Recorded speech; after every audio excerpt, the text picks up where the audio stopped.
السلام عليكم ورحمة الله وبركاته، مشاهدي لقناة بنت بلادنا اللي سنت مزيرت. قصتنا اليوم قصة سمير وعبد القدوس. كان سمير وصديقه عبد القدوس يعملان في طريق تشكاء. كان يمران كل صباح عبر طريق تشكاء الجبلية، الطريق الطويل والمتعب. في أحد الأيام لاحظ سمير مجموعة من الكلاب الضالة قرب منعطف جبلية، كانت تبدو جائعة ومتعبة جدا، فأعطاهما ما كان معه من الخبز والطعام والماء.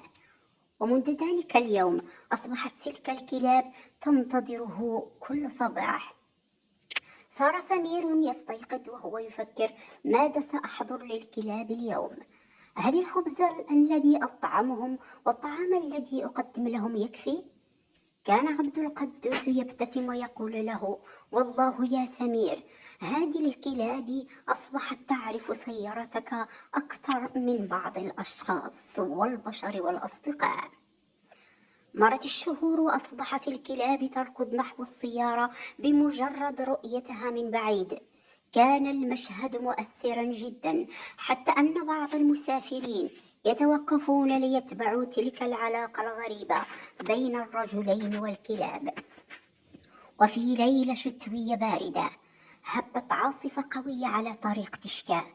خرج سمير وعبد القدوس من العمل متأخرين، وكانت الرؤيا شبه منعدمة. وفجأة ظهرت الكلاب أمام السيارة تنبح بشكل غير معتاد. استغرب سمير وتوقف.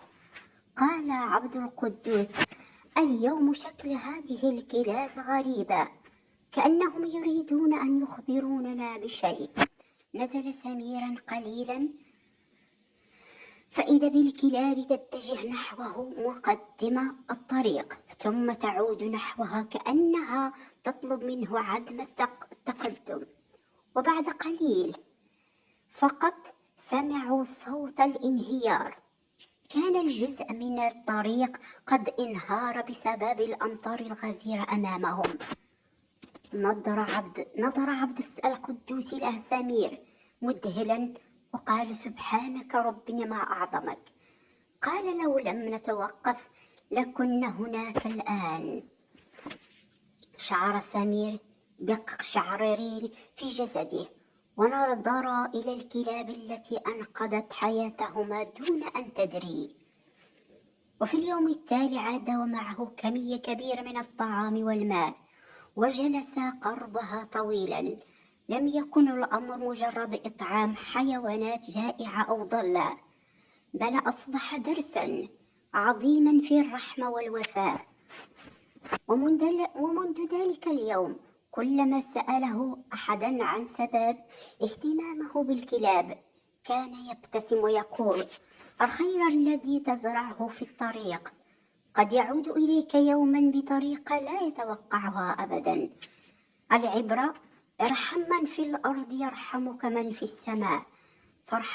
فالرحمة لا تضيع أبدا، وقد يعود أثرها إليك في الوقت الذي تكون فيه في أمس الحاجة إليها.